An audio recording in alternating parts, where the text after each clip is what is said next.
आता हे आपण फायलीचे पॅच कम्प्लीट केले. आता हिला हे 3D करायचंय. हे 3D करायचं आहे म्हणून आता मी हे पॅच कट करायचं. आता कट कसं करायचं तिथे लक्ष द्या. आता व्यवस्थित कटरने किंवा कैचीने व्यवस्थित हळूहळू असा हात ठेवायचा.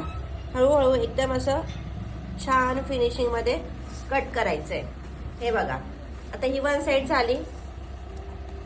हळूच मग इथं दुसरी साइड पण अशीच हळूच पकडून अशी कट करायची आहे. कट केल्यानंतर ही अशी फिनिशिंग दिसायला पाहिजे.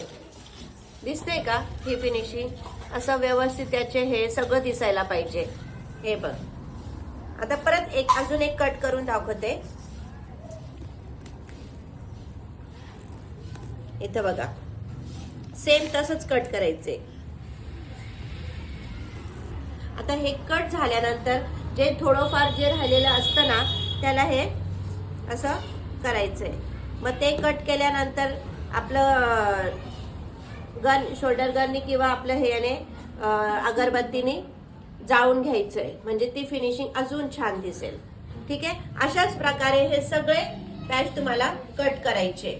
ओके.